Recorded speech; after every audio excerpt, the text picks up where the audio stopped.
There's a cemetery in Warren where people have been buried for 185 years. All its records were on paper. Now they're being put on a computer.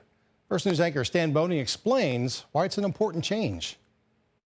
There's a section of Warren's Oakwood Cemetery where headstones date to the 1800s and where famous names like Heaton and Packard are buried.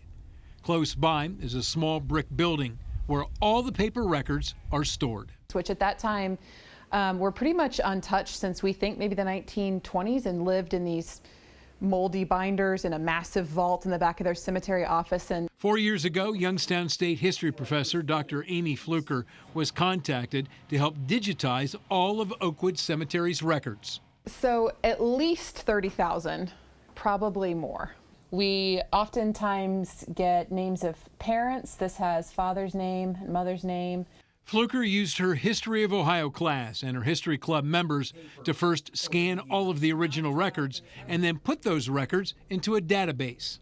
Ultimately, that database will live online and be fully searchable to anybody who has interest in these records. It is tedious, but it's also interesting. I've had an impact here at YSU beyond just being a student. Jace Anders and Michael Winkler are two students involved with the project. There's so much data that can be gleaned from these records, and it will be way easier once it is digitized, so it's easily searchable and easily catalogable. The history of Oakwood Cemetery spanned times of deep racial and ethnic prejudice. But for Jace Anders, the most interesting part of his research was that Oakwood was fully integrated.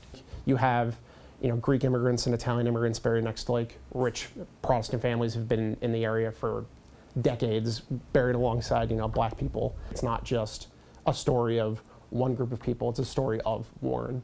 The project recently received a $75,000 grant, which will speed up the digitizing process and allow for creation of a digital map of the cemetery. And we're also going to now be able to pull in naturalization records held by Trumbull County and associate those with our burial records, so we can get as full a picture of the lives of these people as possible. The records for Oakwood Cemetery cannot be accessed online yet. The grant will make that happen, hopefully by the end of next year. In Warren, Stan Boney, WKBN 27 First News. Hi everyone, I'm Lindsay Watson. Thanks for watching the WKBN 27 First News YouTube channel. If you want more video news, subscribe to our channel. And don't forget to download the WKBN 27 First News app for breaking news alerts.